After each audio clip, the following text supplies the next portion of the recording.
If Trump can say those two things, I said he's got my vote. But unless and until he says that, I'm not going to vote for my own people to lose jobs, because that's what's happening with H-1Bs. We're being replaced in the population, but also in the workforce. Yeah. I'm not going to vote for a war that I'm going to pay for and potentially die in. Like, I won't be the guy that voted for that. So if Trump can say we're not doing those things, I'm happy to do it. And I could look the other way on a lot of different issues, that it might not be ideal. I might be super pleased with, but he didn't say those things. And people made fun of me for even trying to get that. It's like, I'm a big advocate of people taking their own side and telling politicians you have to earn our votes. Where do you stand with his deportations? Are you in favor of those?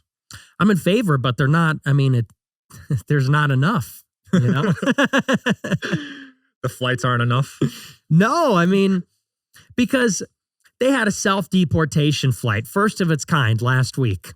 They put 67 people on the flight, And look, maybe people are more moderate on this issue. 10 million illegal immigrants came in 4 years under Biden.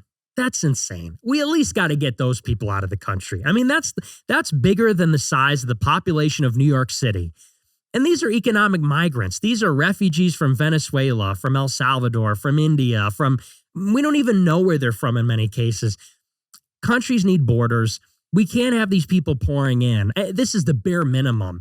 And you see them panhandling in the streets. They rob Walgreens and then sell chocolate bars on in the busy intersections, on the busy thoroughfares. Many of them are part of violent gangs. They're drug dealers. So, if you're deporting 500 people per day, I mean, that's great. And they could take pictures of it and give people this impression that there's a lot of activity here. 500 people per day, that adds up to about 900,000 to 1.2 million in 4 years. 10 million came in 4 years. In the next 4 years, we get 1 million out of the country, roughly speaking. That's not good enough. It needs to be way more than that. So I'm not happy with it. What about people that have been here prior to that explosion? Like people that have been here 10, 20, 30 years? In principle, I think they should still leave. But I think there's more, I'm realistic also. There's probably 40 million illegal immigrants here. Are we going to get 40 million? We don't know, though. They've been saying 13 million for literally 25 years. Okay. Like, we have millions of illegals come in every single year, and the number never changes. It's 11, 13 million. There was a study that came out in 2016. It said there were 23 million. Okay. So maybe it's 30, maybe it's 40. We don't know. Are we going to get 30 and 40 million people out of the country? I'm realistic. Probably not. I don't expect that out of Trump. Can we get 1 million illegals out per year? I think that's a good place to start. Trump has secured the border to his credit. I'll give credit where it's due. The illegal apprehensions are down. They're almost nothing every month, which is miraculous.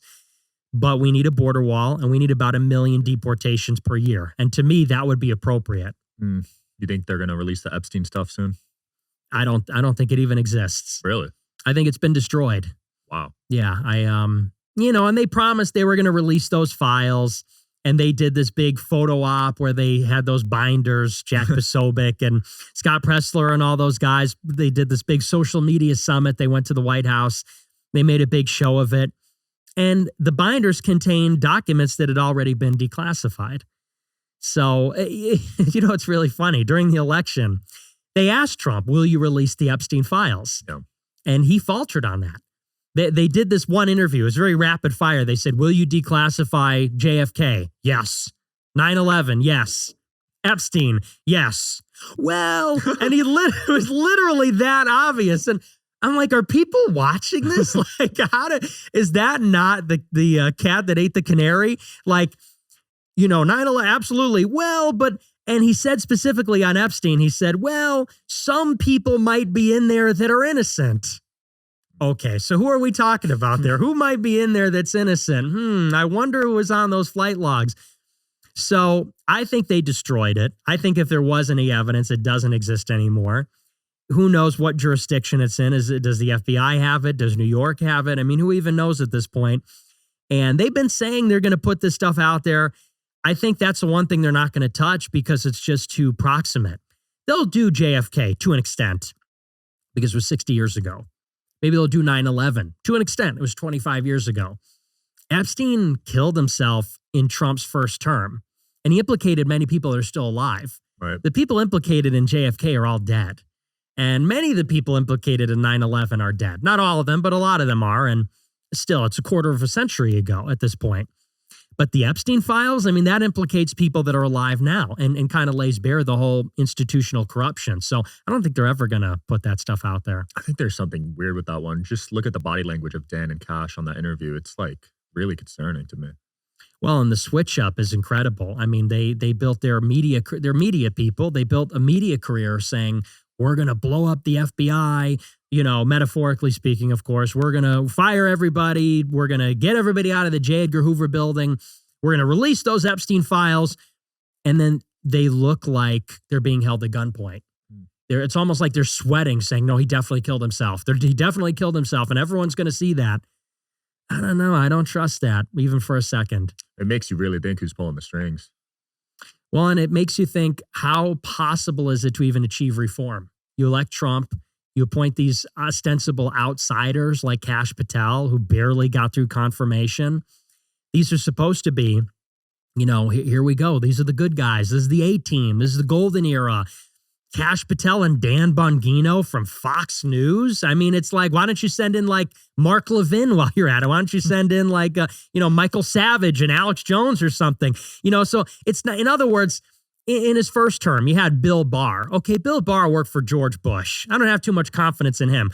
But Kash Patel and Dan Bongino, if they go in there and say, yeah, no, he definitely killed himself, it makes you wonder about the deep state. How deep does it go? You know, because there's this idea that maybe someone gets in and they want to shake things up, but then the proverbial men in suits come in and they put their hand on your shoulder and say, yeah, this is how it really works. Yeah. And it's kind of terrifying. What's that conversation look like? That even these patriots, warriors, really, I mean, Kash Patel and Bongino, I mean, think they're okay guys. I'm sure they came in like cowboys thinking we have all these plans. We're going to change everything. What did that conversation look like? That now they're sitting there saying, no, he killed himself. And if they have that pull over the U.S., they pretty much have that over the entire world at that point. The U.S. is the empire that runs the world. So if they control our government, think about the extent of that control. It's pretty scary. That is super scary. You think it's been going on for a while, or you think it's kind of recent? I think it's been going on for a long time. I would say at least 50, 60 years.